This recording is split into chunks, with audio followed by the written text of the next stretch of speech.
This is the AR Podcast.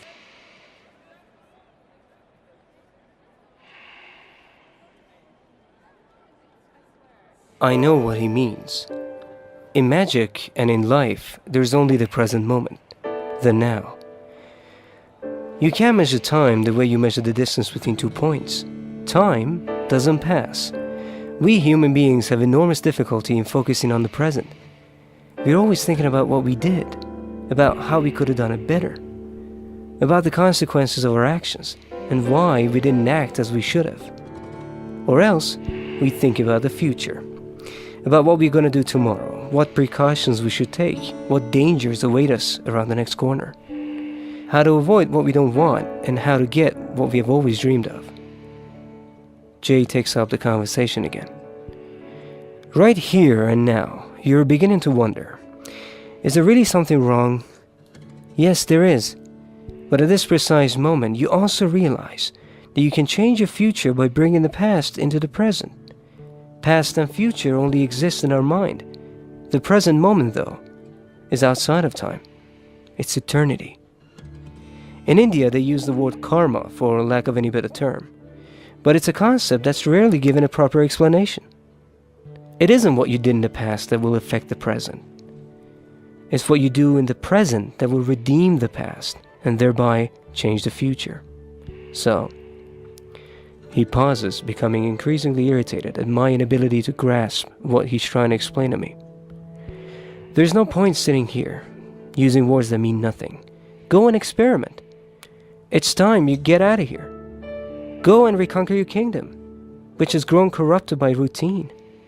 Stop repeating the same lesson because you won't learn anything new that way. It's not routine that's the problem. I'm simply not happy. That's what I mean by routine. You think that you exist because you're unhappy. Other people exist merely as a function of their problems and spend all their time talking compulsively about their children, their husband, school, work, friends. They never stop to think, I'm here. I'm the result of everything that happened and will happen. But I'm here. If I did something wrong, I can put it right, or at least ask forgiveness. If I did something right, that leaves me happier and more connected with the now. Jay takes a deep breath, then concludes. You're not here anymore. You've got to leave in order to return to the present.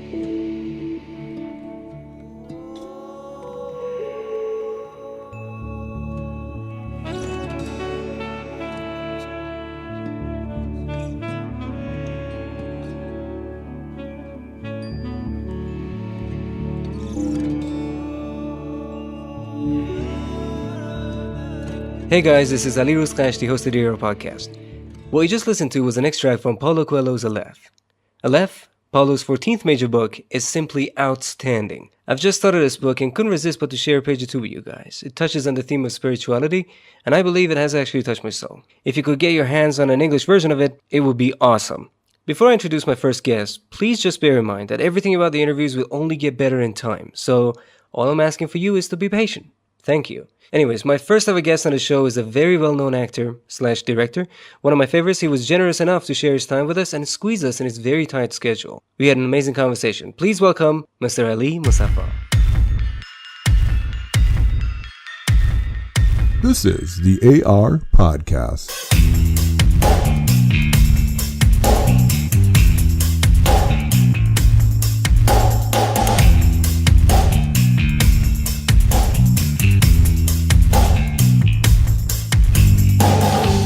So I'm sitting here with one of the people who I really adore as a director, as an actor, and this is quite an honor for me to sit down with you and talk to you.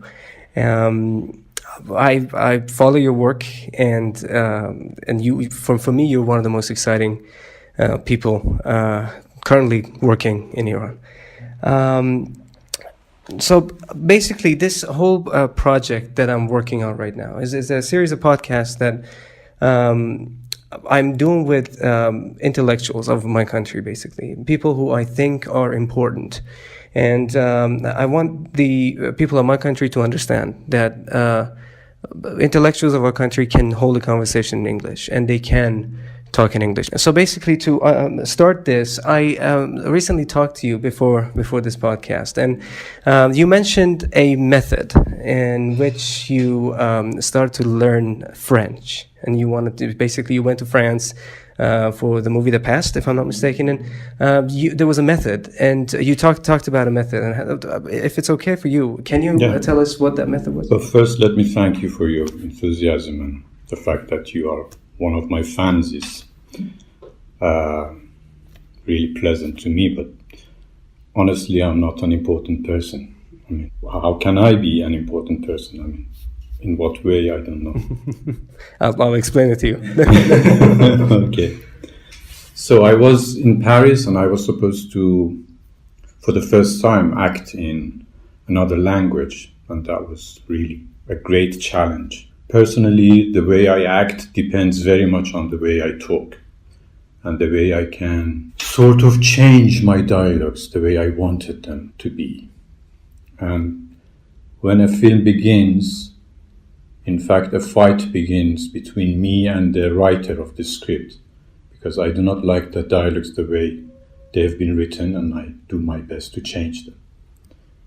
But here this would be impossible, because I did not know French. I had a basic knowledge of the language way back when I was 19 years old. I had classes in French.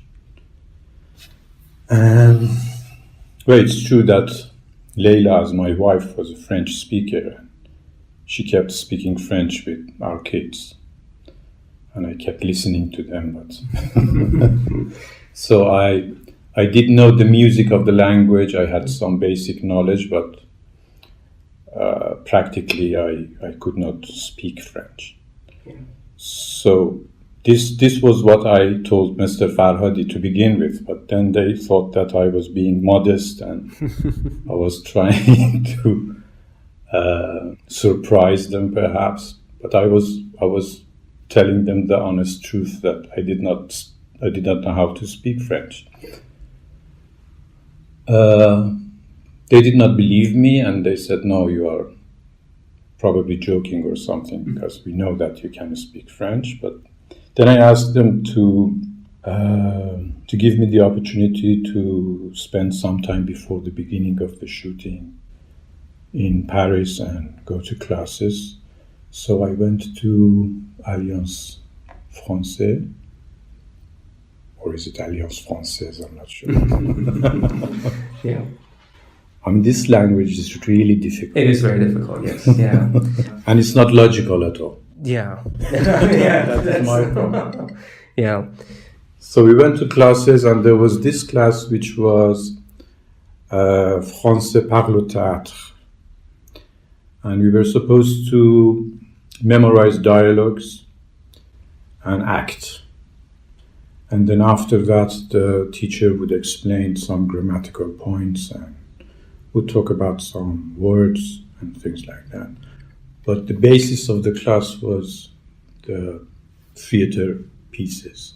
So, do you think this method would work in English as well? I think it would. I mean, this gives the opportunity to the pupils to stand up before their classmates and to act, try to be someone else. Mm-hmm. And when you are trying to learn another language, sometimes you have to try to be someone else. Because if you want to keep being yourself, then you're going to think in your own native language, and this is not going to work at all. When I first asked you, like, because I knew that your French was pretty good, maybe like the same mistake that Mr. Fawadi made. I asked you, I said, so I know your French is pretty good, but I don't really know how your English is. And you said, I don't know French. And I'm like, what? Because based on the things that I knew about you. So as a person who knows a little bit of French, I think your performance in the past didn't really show any of the fact that like you were an amateur or anything. It basically showed me that you know a lot of French. And I knew that your wife knew a lot of French. So it wasn't a surprise for me at the time. I was like, okay, fine. So this is a family who, like everybody in the family knows French. So So you went to France to learn French, and did that take you a long time? I think it took. No, I only had 2 months To prepare for the for the film, and at the same time, it's Mr. Farhad is a style that he wants to his actors and his crew to sort of warm up for the work at least 1 month before the shooting begins. Yeah. So at the same time, we had other sessions with the crew and with the other actors and the main actress. And at the same time, I went to this intensive course in French. But it's not that I did not know any French. I did know the basics. Yeah. I had a grammar course, and I also used to have a private teacher in French before became an actor. Yeah. I very much liked to be able to speak French, but the language always seemed impossible for me. Okay. And it still is impossible for me. I can manage conversations, I can read, but it's not the way I like to learn the language. I like to have a command. I like to be able to make my own sentences. Yeah. So I wanted to ask you how you got into acting, but before that, I'm going to ask you another question. How did you get into English?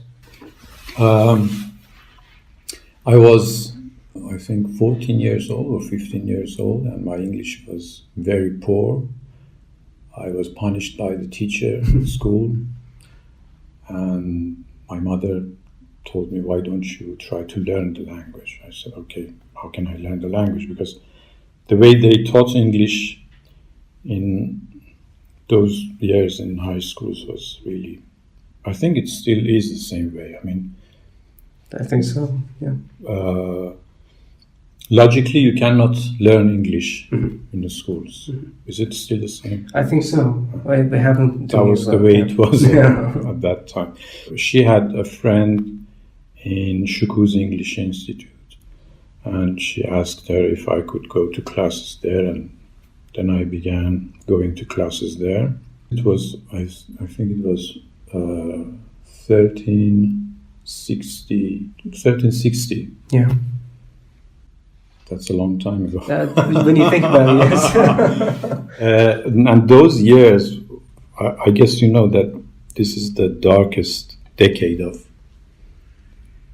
our lives. Okay. The 60s. And at the same time, the prime of my life. And so it was supposed to be the happiest years. Okay, I see. Yeah. And it was a very interesting contradiction. So this institute was like somewhere which had not seen anything of the revolution, had remained intact. There was this cinema theater, and they showed films which were not censored. And you could watch films which you could not believe that you are watching these films in Engelab Street, the year 1360, 1361. I mean, it seemed that no one was aware what was going on inside the institute. So for us, this was like a paradise. I mean, at the same time going to school, which was like hell, and then going to the institute was going to the paradise. So we loved the classes there. I see. So when did you start liking movies? The same place. I mean, we used to go to the theater there, and we watched films for, I don't know, I watched films for 30 times, the same film. It's true that my enthusiasm for movies started there. I can even tell you which film it was. It was Polanski's Tenet. I liked the film very much. Of course, I watched it 20, 30 times. So this was the basis of... yes, I think it began there. And at the same time trying to understand what they said in the films, because we were at the same time studying English, made it even deeper. I mean, we had to go deeper into the movie. We had to look up the words. We had to read about the movie itself. So it all happened very naturally without any intentions beforehand.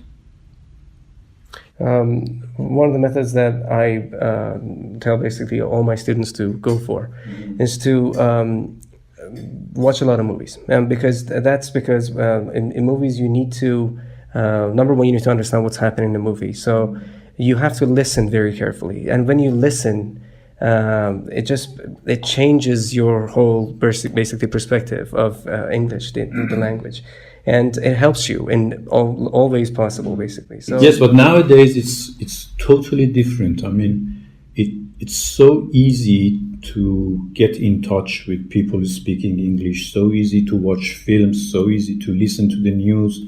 Those years you had only the opportunity to watch a film once a week, or I don't know, 3 times a week, and you could not go back and listen again. I mean, it was only once. You had to wait for another projection of the film. And for example, I remember we listened to the BBC or to the VOA, and it was so difficult trying to tune. And it was really difficult. I mean, when you compare the situation now and the opportunities now, the ease of access, the availability, I mean, for us it was a dream, being able to listen to the news without the funny noises. Yeah. It's kind of funny because a lot of people come up to me and say, there are no sources available, so what am I supposed to do if I had? Maybe if you were, in the year 1360s or something, you would understand that the sources were really scarce, so you had to find sources like that. So I remember being able to have a conversation with a native speaker was out of the question. Yeah. I remember once we had this piece of advertisement in the paper. They were looking for people who could speak English, and each time we dialed the numbers and we tried to fake conversations that, okay, what can we do? What are the job offers? And you got into acting. Mm-hmm. Did you get everything from acting as you basically expected it before? Well, I do not consider myself an actor, to tell you the truth. I was not very much interested to become an actor. It happened to me. Someone came up to me and said, "Would you like to be an actor?" And I thought he was joking, and then he kept coming to me and kept coming to me. And so, okay, why don't you come over and we could have a test or something? And then it happened. It really happened to me, and I was very much reluctant because I never thought I could act, and I do not think that I can act. It's a really difficult thing for me to do, acting, and I do not consider myself an actor. So I've always been trying to somehow do the job and get rid of it. I'm not really into acting. This has never been my dream, being an actor. So can I ask you what has been your dream so far? Yeah. And now you're being modest. No, not really. I'm telling you the truth.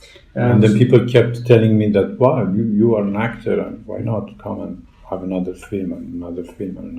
As a fan, please continue. Never stop, please, never stop. You got into acting, and right now, do you consider yourself more of a director or an actor?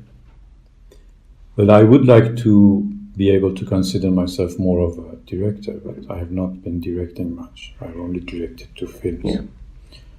But yes, I would like to be a director. Mm-hmm. It's a bit late now, but... No, it's never too late.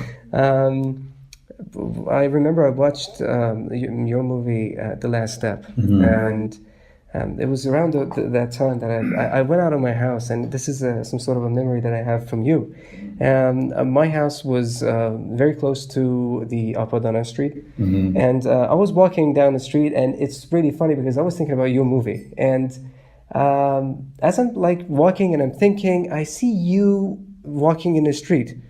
And I'm thinking, okay, this must be like, this is a dream, right? I was just thinking about you, and you're getting closer, and I'm seeing you have your kid with you, and I was dying to talk to you and to say that like this was an amazing movie, or like I don't know, have a selfie or something with you. So I'm approaching out, and I'm seeing you have your kid with you. I'm like, okay, fine, this is some sort of a like. You would think that when somebody comes out with their kid, like it's some sort of a privacy that they need right now. They don't want like even fans to come around them and ask them questions. So I said hi to you, and you said hi back. And for me, I went home. I was like, Mom, I just saw. Yeah, and of course, my mom adores you as well. We watched the movie the last step like a 1,000 times, and every time it just felt like a new experience. Thank you. So you have seen the basically the European cinema and what's happening in our country. Do you think we're more we are basically closer to that cinema as to places like the United States with Hollywood? Yes, in fact, we have the same basis. In fact, the way cinema is understood here is. This is what I learned later when I acted in the film The Past, and I worked with a French crew. The basis is the same, and it is apparently very much different from the way it is in the United States. But we have been doing it the way Europeans have been doing it. That's true. And do you have any favorite European directors or movies that you would like to talk about? Recent movies? It doesn't matter. Honestly, I haven't been watching films for the last 15 years, I guess. You see, now watching movies does not happen in one session. I watch movies in 3 sessions. Yes. I watch the first 10 minutes and then, I don't know why it's like that. I used to be sort of a film buff, but I'm not anymore. And at that time, I watched a lot of movies by Polanski, Bergman, David Lynch, and many others. But I've never been a very ardent fan of one particular director. I mean, I have never been like that. There are many people who love, for example, Tarkovsky or Bergman. I have never been like that. I don't know why. I haven't been able to focus on one particular director and find whatever I want in his works. When somebody tries to enter the movie industry in our country, they have a couple of basically paths that they can take and they can choose from. One of them is, of course, going to the universities and learning basically acting and directing academically. But which way do you think is the best way to enter this industry? Is it going to universities, or do you think it's like learning it experimentally? Well, the natural way is going to universities. You cannot say that I know of another way which works better. But from my experience, people who have learned it on the set have been more successful. I mean, people who learn it on the set, it seems that they learn it more naturally. Whereas people who come from universities, they have some sort of ideals in their minds and some sort of clear-cut frameworks which they find difficult to overpass or overcome, like a mindset that they have. Yes, Okay. yes, exactly. And that makes things a bit difficult. I mean, when someone learns something in the form of theories, then he would find less courage to act. This is what I have been observing. Okay. Because in my field, which is architecture, we entered the universities with that freedom, basically, still intact, and we were thinking, okay, I'm going to design this and that and that. We have these mindsets for ourselves, and after a while, we understand that maybe this is not the thing that we actually, those ideals change, and I'm thinking professors in our universities, they kind of enforce their ideas into the ideas of students. And this has been happening in my field in architecture, and like everybody knows it. It's not like a secret. But do you think that happens as well, like in acting? You see, in the cinema industry, this is somehow different from other fields. Because, was it Bernard Shaw who said that people who can do something do it, others just teach it? Not sure, but I think it was him saying that people who cannot do something prefer to teach it. This happens very much in the cinema industry. So, as an actor, when you're working in a production and you're in a movie and you're in a movie set, since you've had the experience of directing, do you give ideas to the director as well as acting? Do you give suggestions? It depends. If I find that the director would like receiving ideas and is the type of director who would welcome ideas, I would. There are other directors, mostly people who are making their first features. They don't like to be given ideas. They think that, because they don't know it, they think that becoming a director means that you should do everything yourself, and they think it would be sort of a failure asking other people's opinions. But real directors would ask your opinion and would welcome ideas, no matter coming from whom. Are you the sort of director that accepts suggestions? That's a good question.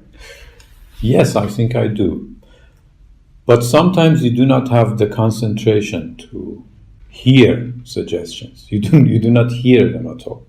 They keep telling you things, but you do not have the concentration. Yeah. So you are a father. I'm asking you, what was the challenges that you faced as an actor to have kids, and when you had kids, basically? What were the new challenges that you started facing? The limitations maybe that... Because of being an actor? Being an actor and having kids at the same time. Because I understand that your wife, of course, you are like a celebrity couple. You guys both are actors, and you both are active. So, did that give you any limitations, or? Not really, because, well, to begin with, I've not been as active as Leila has been. So I had a lot of time to to stay with the kids. And we always found ways to have time for them, to arrange things in a way which would not harm them. No, we have never had that kind of problem. I mean, we always had time. Being actor gives you a lot of time, in fact, because honestly, actors don't do anything. They just keep nagging, and they have a lot of time. Okay. It's true that they always say that we are very busy people, always acting in films, and we need time to concentrate. We need time to get into the role, but it's not been the way I've been doing it. Okay. I've had a lot of time. Thank God, because that gave you a lot of time to start thinking about your movies and produce amazing movies as you have. When somebody gives you a script to read, what are the things that you basically have to check and you need to see for yourself to understand that maybe this movie is the kind of movie that I'd like to do it. Mm-hmm. Well, it used to be very difficult for me accepting films. It's not been the case during the last 3 or 4 years. It's not been as difficult. I don't know why, because I used to be the kind of actor which would keep refusing roles. For me, the most important thing is that I can imagine myself acting the role, or imagine myself saying the dialogues. The dialogues are very much important for me. So what I do, I begin to read the dialogues and try to see whether I can imagine myself saying the lines. If I can, I accept it. If I find it very, very far from myself, I try not to accept it. Because I'm the type of actor who is trying to get the role closer to me rather than trying to approach the role. I mean, this is sort of selfish, but I've been trying to make things more comfortable for me rather than for the role which has been written. So I always try to convince the writer or the director that it's true that you want the person to be like this, but what if I do this instead? Would you accept it? It's true that the character is not exactly the same, but it's not very much different.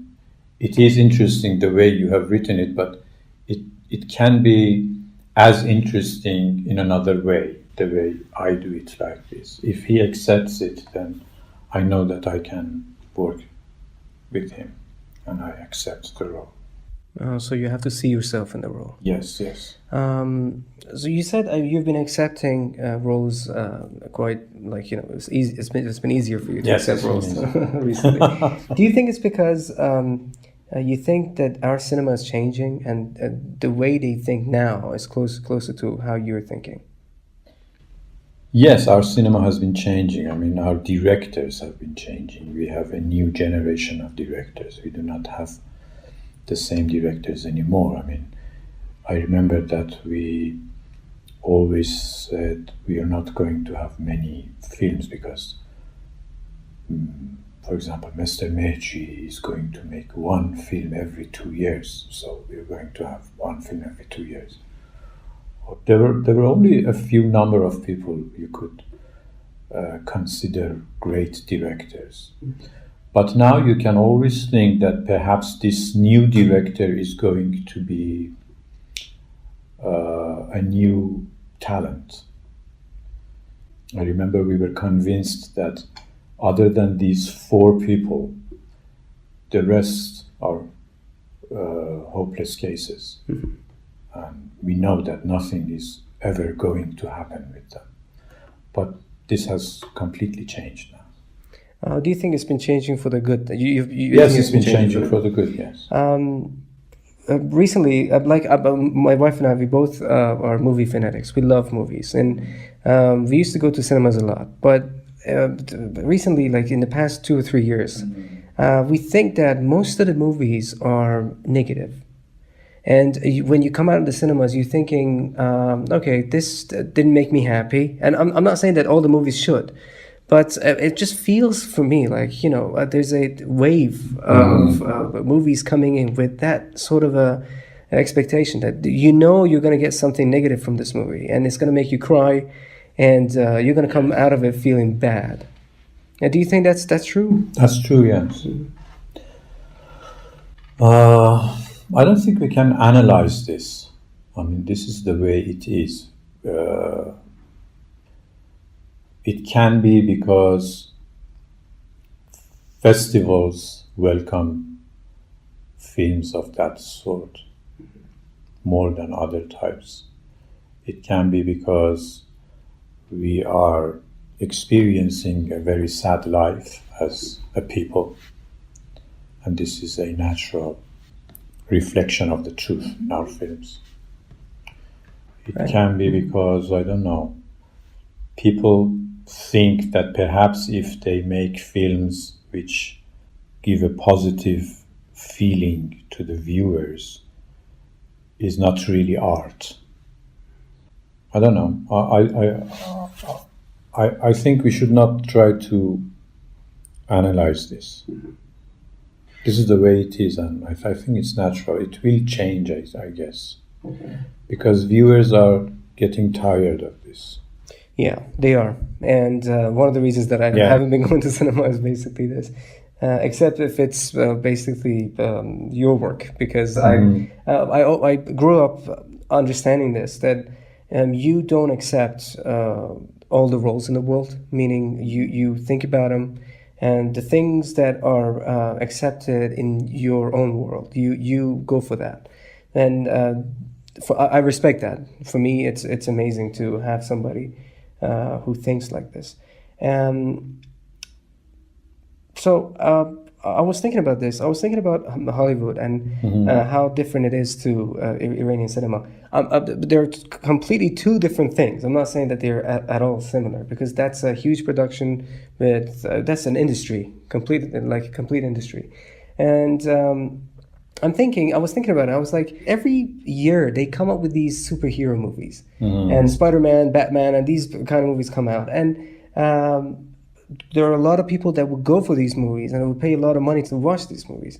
I was thinking this can never happen in a country like Iran, because like our people are more into the social activities and the day-to-day lives that matters for us. And we are more into politics, but you're thinking like maybe American people are not that into politics as we are.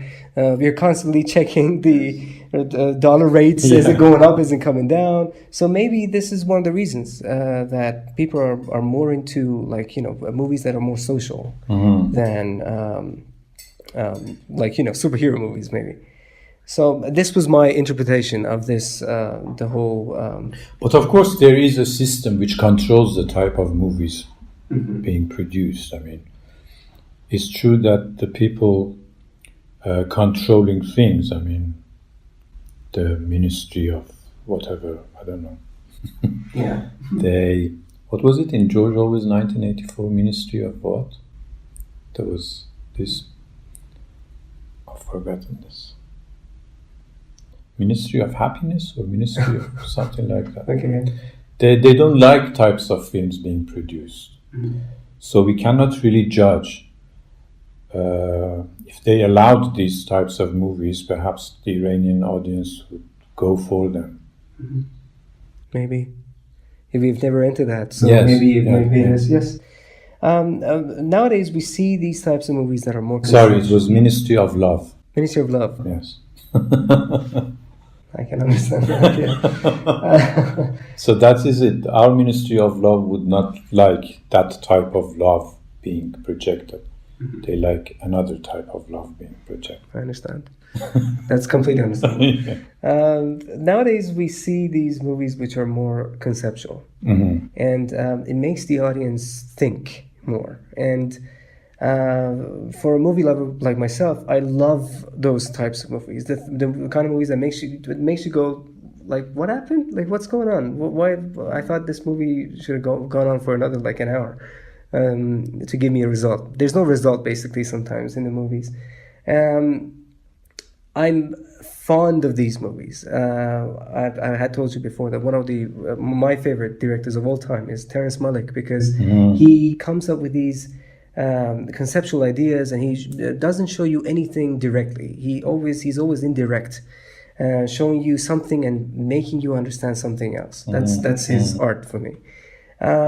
And I've seen that in some of the movies that you've worked in, like the movie What's the Time in Your World? When the movie was over, this is another memory that I have. It's the movie was over, and I was my wife and I were sitting in the cinema on the seats, and there was a couple in front of us, and they looked at each other. They were like, What happened? Like, what was the meaning? Everybody's searching for some sort of a meaning. It took me a while to understand what happened in the movie, And when I got it, I was like, I need to watch this again. And this is the beauty of these types of movies. It makes you want to go for it again. Do you think our audience, the people of our country, are ready for these types of movies right now? Because we don't really see a lot of them. Mm-hmm. Do you think they're ready? I think it's not only our people. I mean, elsewhere it's the same. There are only a limited number of viewers who would go for this type of movie. This limited might be, I don't know, it differs in different countries, but in our country, as far as I am concerned, as the producer of the film, I can understand that, well, the public liked the film very much, but their reaction to the ending of the film, since they liked the film up to the point where it ended, they accepted the ending. But the majority of our viewers would not be satisfied with that type of ending. They're always searching for a result. Yes, what happened? yes, What happened? they want a definite result. They want to be able to have a conclusion, and only one clear conclusion. They do not like to keep thinking about all possible meanings of one thing. They don't like it. I see. But as time goes by, we watch more and more movies of that type, and we can see that our viewers are getting used to that and are beginning to show interest for this type of movies. This is good, and I think it's changing all the time. It's getting more and more sophisticated, and the type of films that viewers would watch. Do you think our people are more into comedy? Yes, they are. And I think it's the same elsewhere. I think it's the same elsewhere. But at the same time, do you think our comedy is up to par with comedies of other countries?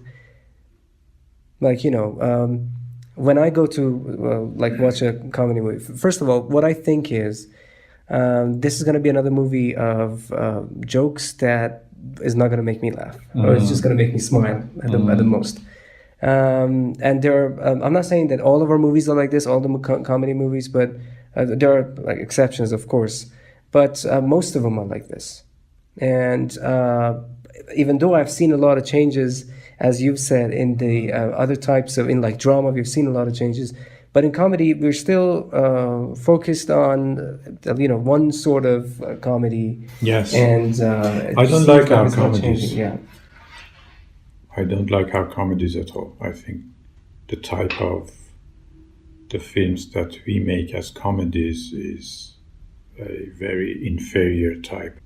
Coming out of this, I think right now, as we speak, TV is a major thing again.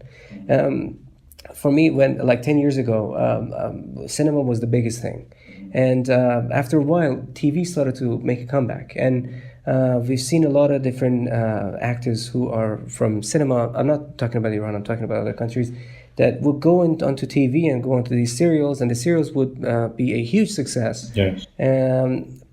But we don't really see that in Iran. I don't really think that's happening anytime soon.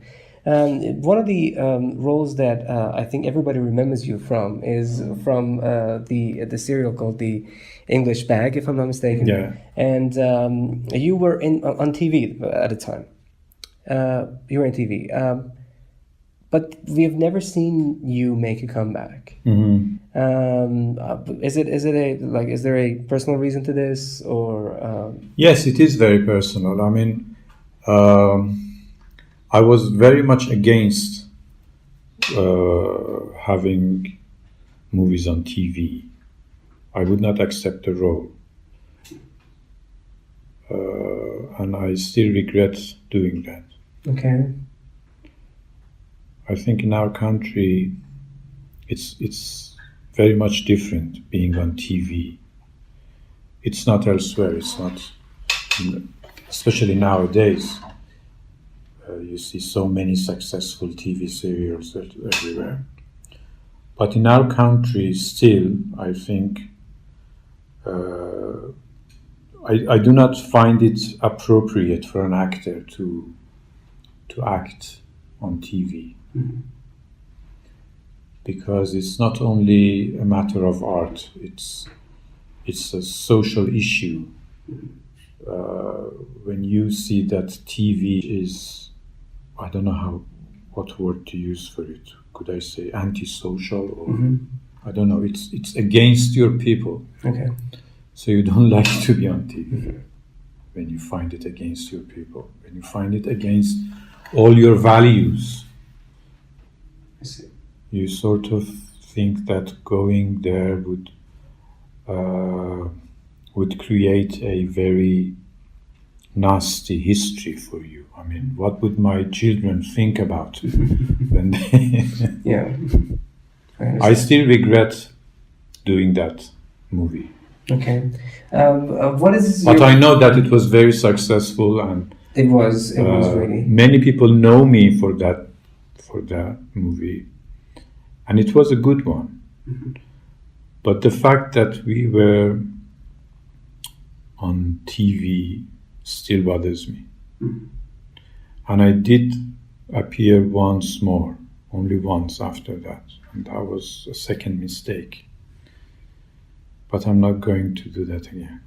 Okay. In the movie, there are things you don't know. I noticed something which was quite fascinating to me, was that it felt for me like the types of movies you do are always connected to architecture. Is that true?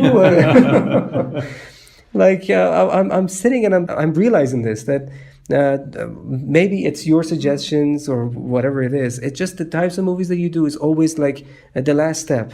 Yeah. You were an architect in that, right? Yes. So like you always thought that last step could have been better. Are you connected to? I did very much like to be an architect, and I tried to be an architect. I remember going to some classes. Going to that class convinced me that I cannot be an architect, because I thought that if you want to be an architect, you should be able to paint, you should be able to draw.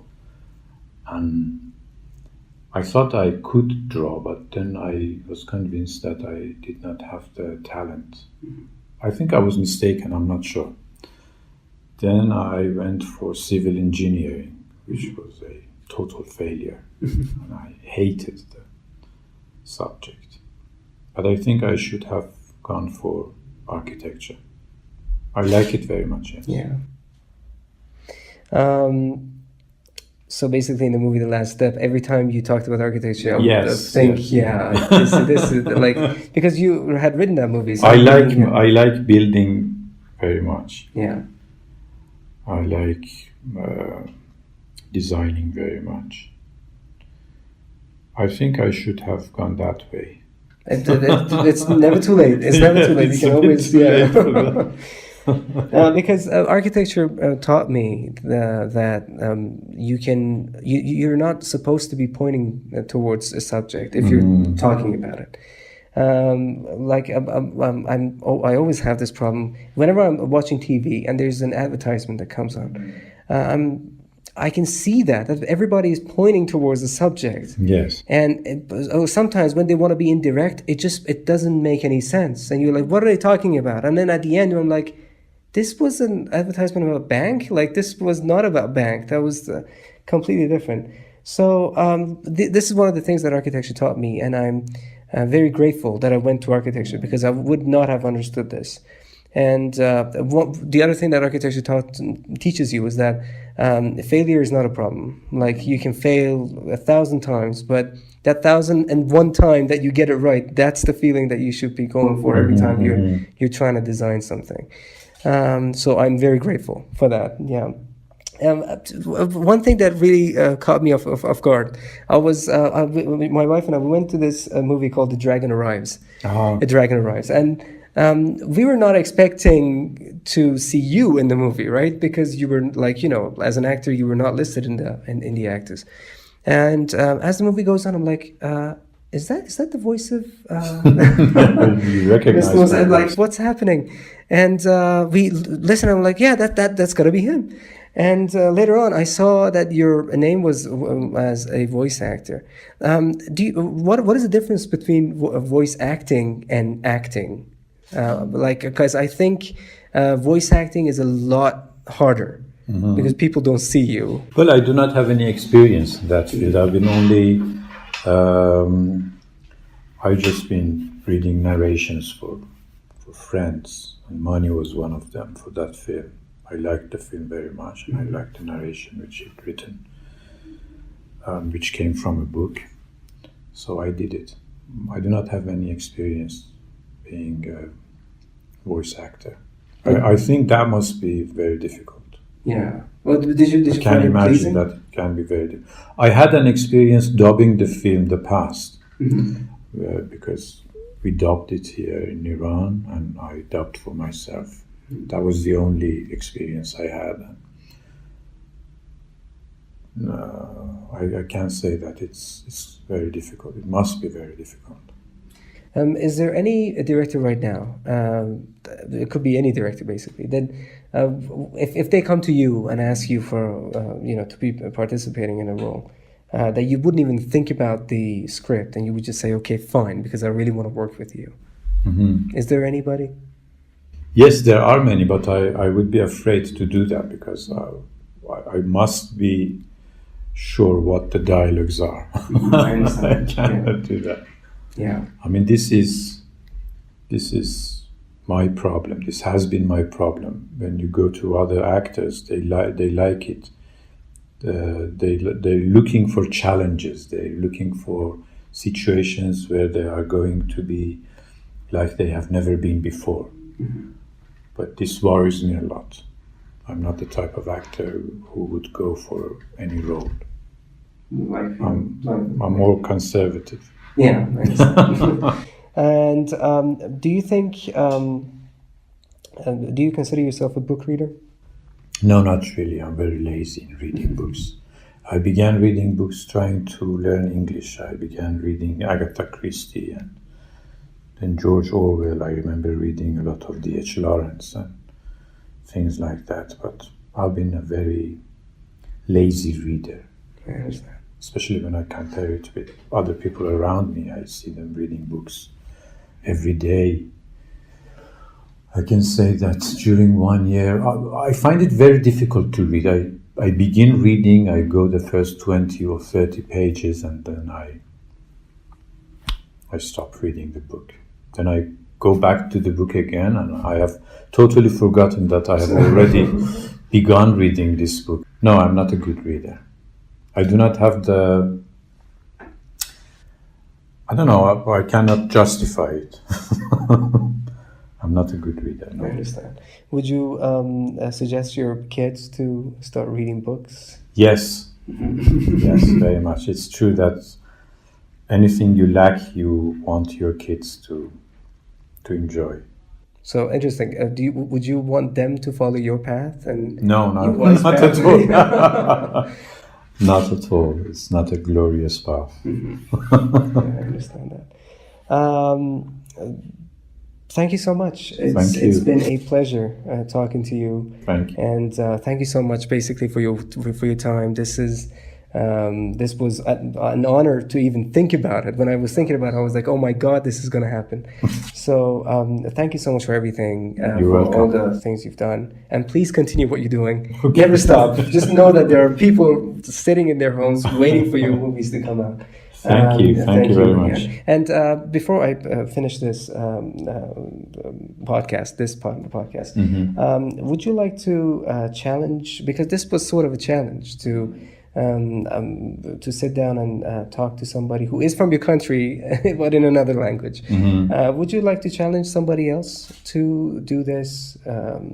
Like if you wanted to name somebody for us to go after next, who would you like to challenge? Would it have to be someone famous? It has to be somebody who is into arts and an artist, basically. For me, when you say an artist, the image which comes to my mind is Mr. Merjui. I mean, I enjoy when he talks about something. It's really an enjoyable experience talking to him or listening to him.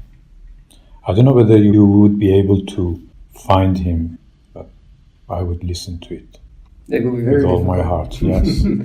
But knowing that you will listen to it, I would definitely go for it, definitely. Thank you so much. It's been a pleasure. Thank you. I had a blast. He's the best. I was so intimidated by his presence in the room. A very fun guy to sit down and talk to. Anyways, thank you all for tuning in. If you had suggestions, please feel free to email them to me. Thank you again. See you soon. Thank you for tuning in.